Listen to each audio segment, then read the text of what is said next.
I've got two indeterminate forms left to talk about here. First one is, here's an example. We have an infinity raised to the 0 power, right? As x is headed to infinity, the base is headed to infinity, but the exponent is headed to 0.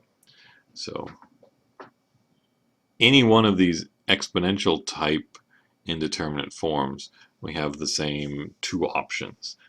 Say this is equal to L and take the log, or do the e to the log thing. I'm going to do the e to the log thing here. The limit as x goes to infinity of e to the natural log of x to the 1 over x.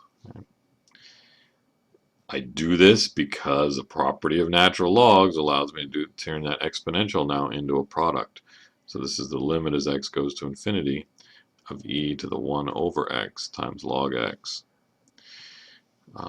Actually, this is already ready to be written as a quotient. Let me just do it. Here's the limit as x goes to infinity of e to the log x over x. Right? As x is headed into infinity, log x is going to infinity, x is going to infinity, and we have a situation where L'Hopital's rule applies. Okay, so this is equal to, by L'Hopital's rule, the limit as x goes to infinity of e to the, take the derivative of the top, take the derivative of the bottom.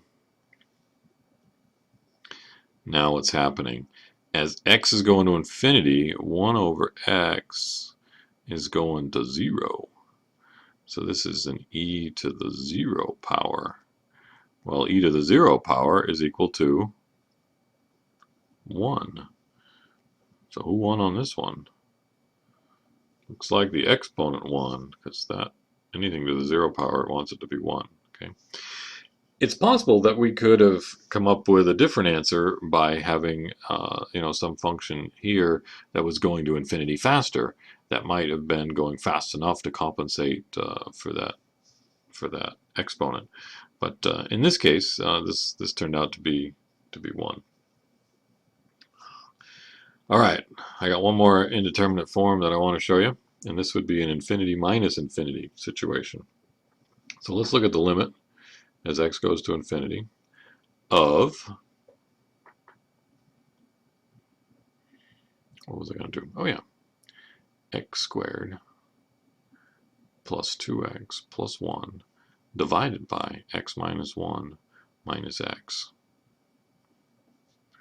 So as x is headed to infinity, certainly this is going to infinity, but this is also, because the power in the numerator is 2, it's a quadratic in the numerator, it's linear in the denominator.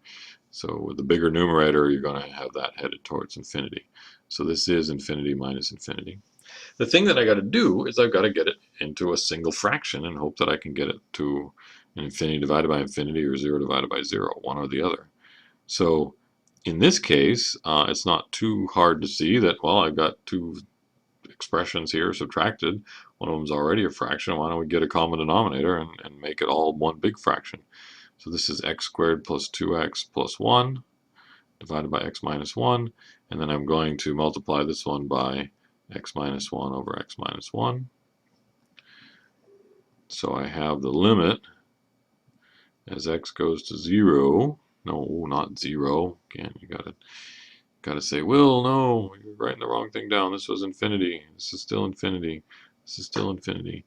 And so what do we have here? I've got an x squared plus 2x plus 1, and I'm going to distribute the minus x into that stuff. So then I've got a minus x squared plus x, and I got a common denominator of x minus 1. Simplifying the numerator a little bit here. The x squared and the minus x squared go away. The 2x and the x is 3x. So I got the limit of 3x plus 1 over x minus 1 as x is going to infinity. The numerator is headed to infinity. The denominator is headed to infinity. You may be able to just see what the limit is here.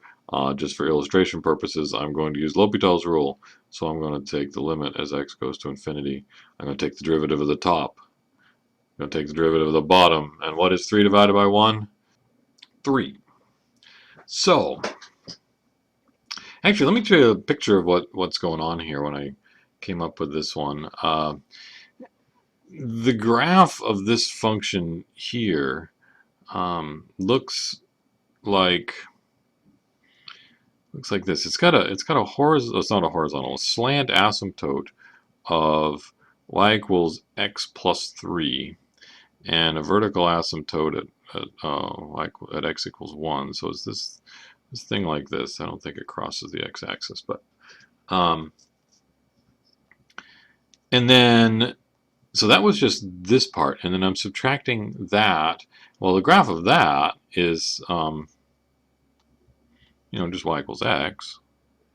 And so I'm looking at the difference between the two functions.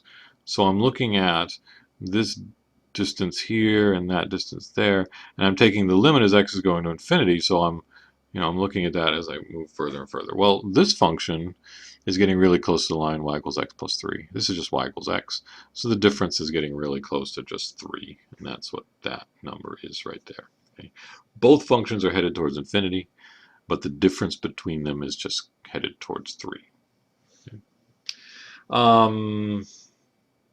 Yeah, so there's indeterminate forms.